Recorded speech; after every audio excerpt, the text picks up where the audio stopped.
Praise the Lord. Good morning. మన ప్రభువును రక్షకుడైన యేసుక్రీస్తు పరిశుద్ధ నామంలో యేసుతో అనుదినము అని ఈ పరిచర్య ద్వారా దేవుని యొక్క శ్రేష్టమైన దేవుని మాటను వింటున్న మీ అందరికీ నా హృదయపూర్వక వందనములు. నా ప్రియ సహోదరి సహోదరుడు, చిన్న ప్రార్థన చేసుకుందాం.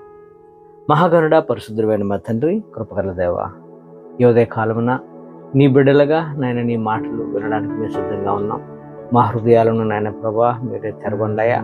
నీ వాక్కుతో మమ్మల్ని అందరినీ సరిచేయండి అయ్యా. ఈ మాటలు ఉంటున్న ప్రతి ఒక్కరిని పేరు పేరున మీరే దీవించి ఆశీర్వదించమని యేసయ్య పుణ్యనామంలో ప్రార్థించి వినయముతో అడిగి వేడుకొనిచున్నాం మా యెహోవా తండ్రి, ఆమేన్.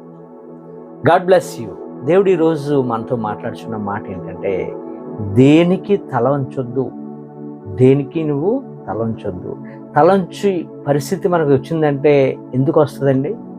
మనం ఏదైనా తప్పు చేస్తే తల ఉంచుకోవాలి, ఏదైనా పొరపాటు చేస్తే తల ఉంచుకోవాలి. అందుకనే ఈరోజు దేవుడు మనతో మాట్లాడుతున్న మాట, దేనికి తలంచొద్దు. ఈ ప్రపంచంలో ఎవ్వరికి కూడా నువ్వు భయపడొద్దు. కీర్తనకారుడు అంటాడు, 3వ కీర్తన 3వ వచనంలో, యెహోవా నీవే నాకు కేడెముగాను, నీవే నాకు అతిశయాస్పదముగాను, నా తల ఎత్తువాడుగా ఉన్నావు. సమస్తము ఆయనే మనకి కేడెము, మనకి ఒక దుర్గము, మన అండ, మన కొండ, మనకు అతిశయాస్పదము. మనం ఆనందించాలంటే ఆయనలోనే తప్ప ఇందులోనే కాదు. ఆయనలోనే మనం తల ఎత్తువాడుగా ఉన్నాం.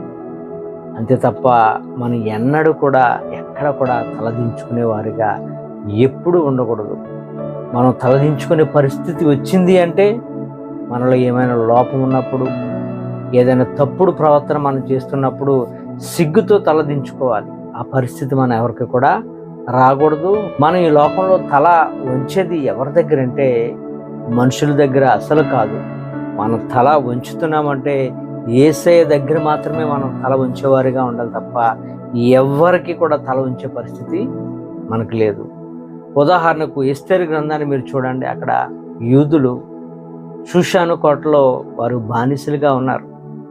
బానిసలుగా ఉంటున్న టైంలో అక్కడ మొర్దెకై అనే ఒక వ్యక్తి ఉన్నాడు. అతను గేట్ మ్యాన్గా పనిచేస్తున్నాడు.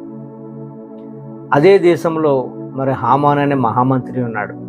అతనికి రాజాజ్ఞ ఏంటంటే ప్రతి ఒక్కరు కూడా అతనికి వంగి నమస్కారం చేయాలి. అలా తెచ్చుకున్నాడు అతను. అక్కడ ఉన్న గేట్ మ్యాన్లు అందరూ కూడా వంగి నమస్కారం చేస్తున్నారు, కానీ ఈ యొక్క మొర్దెకై మాత్రం అసలు వంగి నమస్కరించట్లేదు. తోటి పనివారు అడిగారు, నువ్వెందుకు నమస్కారం చేయట్లేదు అని చాలాసార్లు అడిగారు. ఆ తర్వాత ఇతడు వంగి నమస్కారం చేయట్లేదని ఆ వార్తను హామాను కూడా చెప్పేశారు.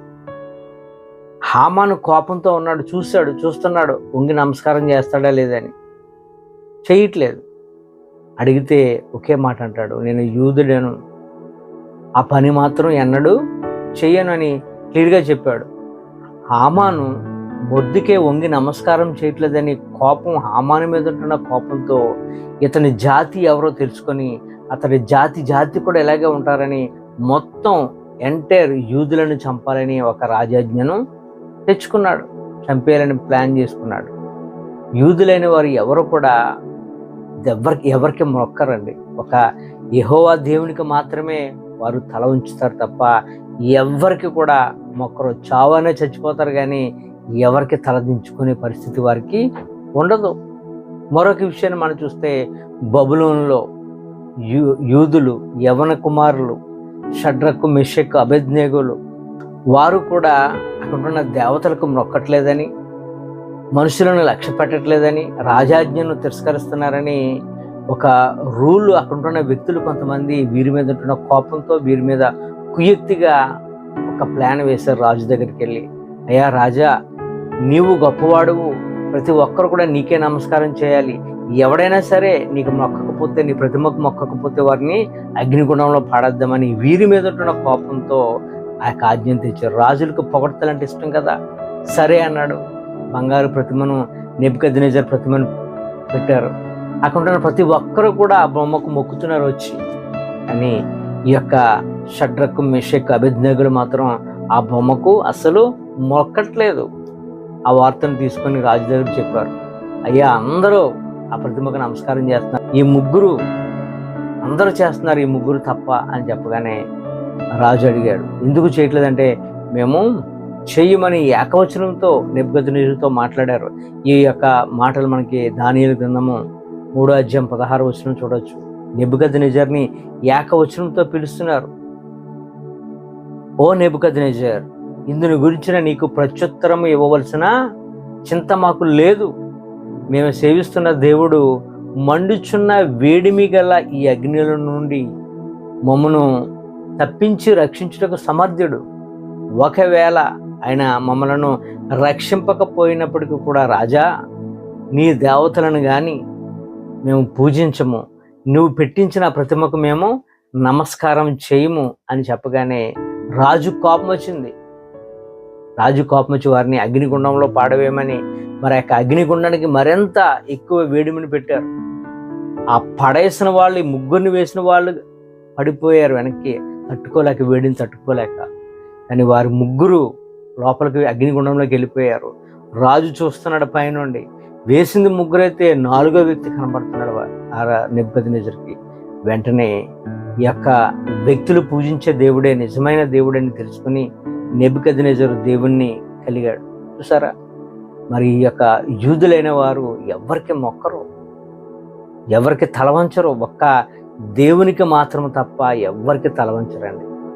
పౌలు భక్తుడు అంటాడు, గలతీయులకు రాసిన పత్రిక 1:10 మనము మనుషులను సంతోషపరచు వాళ్ళమైతే ఎన్నడూ కూడా క్రీస్తుకు మనం దాసులము కాలేమని.